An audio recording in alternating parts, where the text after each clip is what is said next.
At the December board meeting, board attorney Vito Gagliardi claimed that the misrepresentation of Mrs. Chanley as Dr. Chanley in 5 yearbooks was just a typo. Mr. Gagliardi said Ms. Chanley couldn't be expected to proofread the yearbook given all her other responsibilities as middle school principal. He also claimed that the yearbook advisor submitted a certification accepting responsibility for this error and that she stated that she was asked to correct it but failed to do so. It appears that Mr. Gagliardi gave the public false information.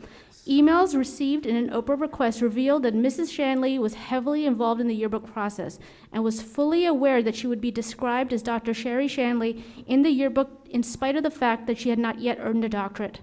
When the yearbook advisor wrote to Mrs. Chanley, quote, "I am officially submitting your principal's page. It's signed Dr. Chari Chanley," end quote.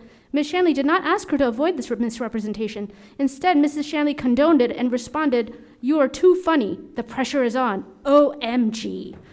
Mrs. Chanley was referring to the pressure to pass and graduate from the doctoral program, which she never did. For the next 5 years, Mrs. Chanley misrepresented herself as doctor in the yearbook. Mr. Gagliardi said Ms. Chanley never described herself as a doctor on business cards or letterhead, but most students don't save their principal's business card or letters. They do save their yearbooks, though. High school seniors that misrepresent their accomplishments on their college applications have their admissions revoked if the misrepresentation is discovered. Other people who lie about their credentials get fired or disciplined in some ways. In Monroe, however, they get a huge raise and promotion. This is wrong. This is a very bad example for staff and students. The leader of our district should be a person known for their integrity and honesty, and as well as their educational and professional achievements. Furthermore, Ms. Chanley has a conflict of interest because her spouse is part of the teachers' union, and as superintendent, she's head of the negotiating unit with the teachers' union. In spite of all these issues and her lack of standard school administrator certificate, Ms. Chanley is the highest paid superintendent in the history of Monroe, with a contract valued at $254,000.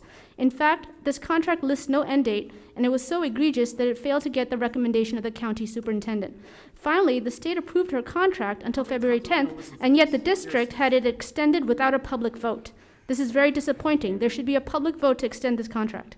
Given that Dr. Alvec gave over 90 days notice and 13 external candidates applied, it is inexcusable that the board did not have a highly qualified acting superintendent in place by the time Dr. Alvec left in October.